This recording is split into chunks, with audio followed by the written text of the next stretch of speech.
James. James 5, 7 through 10. Therefore, brothers and sisters, you must be patient as you wait for the coming of the Lord.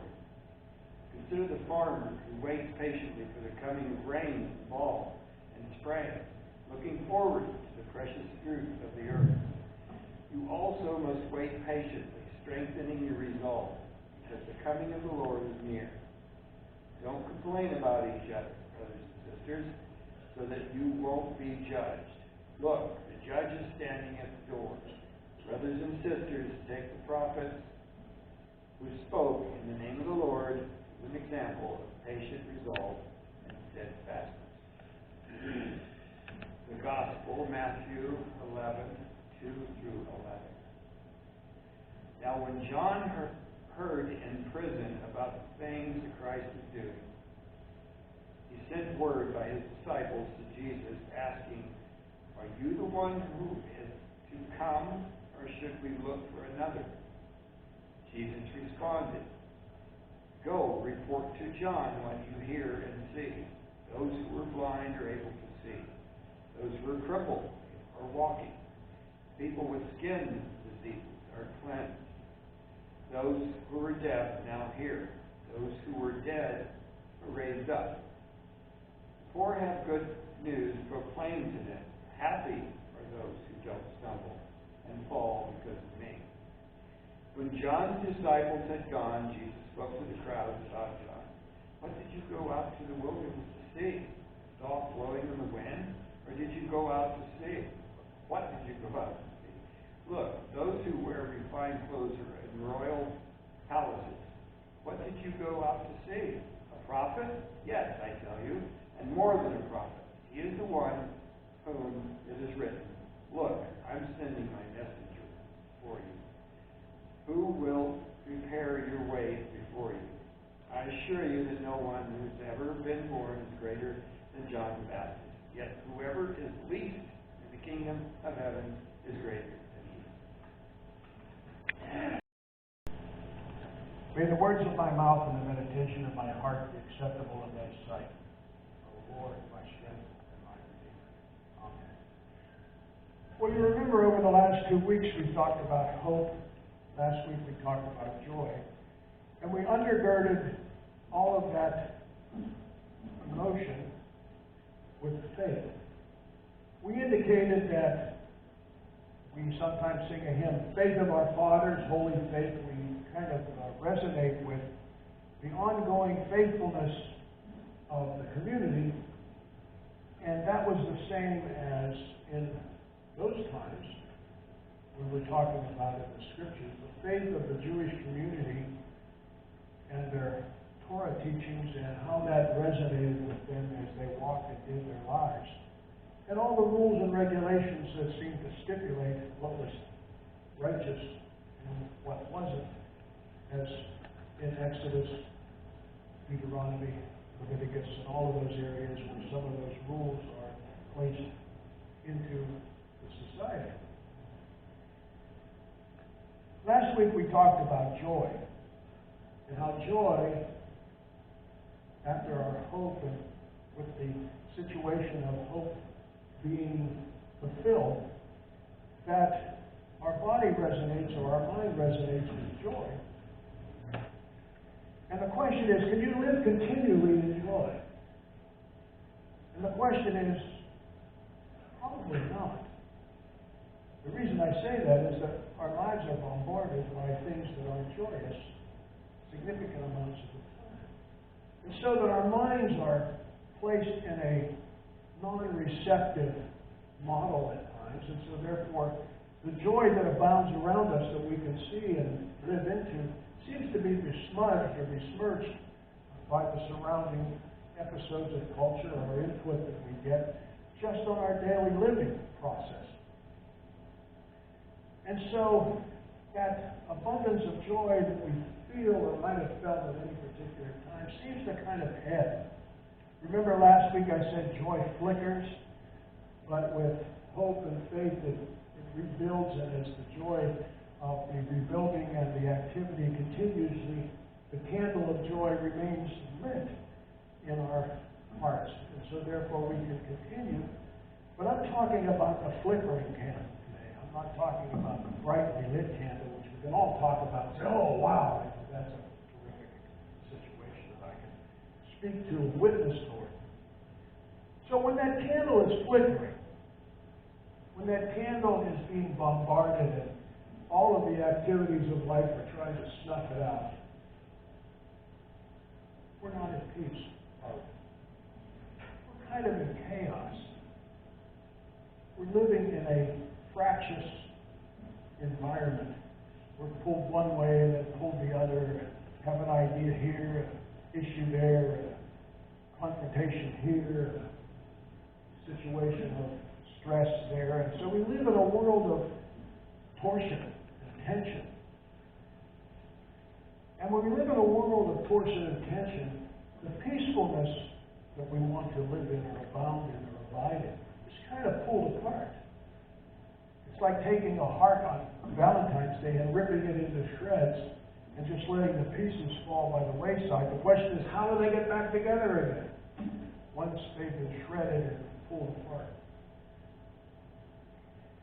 And so the peace that we figure, and we say figuratively even from the pulpit, the peace that passes all understanding, and there's kind of an insinuation that we should live into that peace that passes all understanding momentously forever. It just doesn't happen, so to speak. It just doesn't seem to be there as we move along through our lives.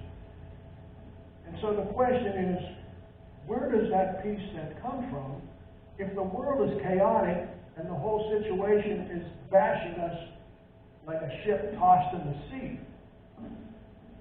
And Jesus, when the ship was tossed in the sea on the Sea of Galilee while he was resting in the back, and the disciples were afraid and in fear, not at peace, so to speak.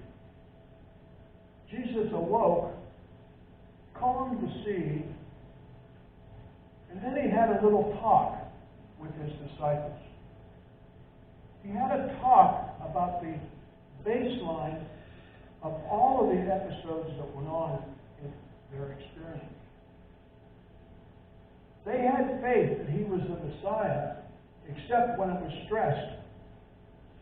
When there was stress and the sea was tossed and there was a potential of fear elevating itself, their faith in the Messiah wavered. And that's the same with us. When we're tossed and tempest-tossed and bounced around and issues confront us, remember where that comes from. Those issues that confront us, that remove the peace of Christ from our hearts, come from life in general, but also from the world. And the emperor of the world is Satan. And so the issues that seem to filter through are those worldly issues that penetrate us and give us pause to start to resonate with them. And when we start to resonate with those things that are penetrating us, usually negative things and issues, stress and strain and concern, we become anxious. We have a word for these things all the time, anxiety, depression, issues of mental illness, and all of those words come to the forefront when we think about a particular state of mind. And when we're in that state of mind, there's only one rescue. And the rescue is Jesus Christ. Just as in these stories, the rescue was the anticipation of the birth of Christ into the world as the fulfillment of a promise, hope for promise, delivered. We have memory. And so therefore we can scope through our life and say, well, when was a hope-filled promise delivered to me in my life relative to the arc of my life and to the issues of love and joy and peace? I'm not asking you to alliterate those particular events, but you can think about that during this next week and concern yourself with, when did the Godhead, through Jesus Christ, intervene in my life to change my hopelessness and despair into hope. When did that happen? How did it happen? How did I feel? What was the outcome of my particular salvation and resurrection? And that's what we're talking about. We're talking about the faith in Christ that allows us to live in a journey of hope and resurrection and salvation. And when we live into that particularity, we are saved. And when we are saved, we are at peace. And when we are at peace, all these other things that we talk about fall into position. We can't be jolted out of our boat into the lake. We can't worry about a wave crashing over the gull. We can't worry if we're going to make it to the next shore or not.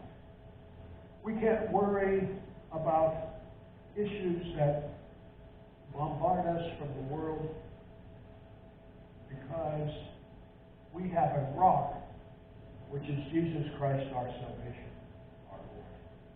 And we stand upon that rock, as opposed to those who stand upon the sand. You've seen stories about people going down in the ocean and the waves up there, and they walk out on the sand, and the wave whips it out from under them, and they go down, and they're floundering in the surf. Someone comes by and rescues them, and they're so thankful. That's us. We get sucked into the surf sometimes, feet washed out from under us, but we're rescued by Christ, by our faith, by our awareness, not only to the people in these stories, that salvation is coming. We live in an area where salvation is present. We live in a world of salvation through Christ. And because we live in that world in our hearts and minds, peace abounds. We can live in peace both with ourselves and with all of those around us. We can be the candle of peace. As just last week I said, we can be the candle of joy. That as joy abounds in us, also the awareness of the candle of peace through our hope and salvation comes to fruition. And so, therefore, these three candles of the first 3 Sundays of Advent become more profound than they ever have before, because they live in us. And they allow us to walk in Christian disciples. And they allow us, in the ultimate scheme of things, to live in love. And that is our goal. Happy are those, Jesus said to us. And so therefore, let love abound. Because next Sunday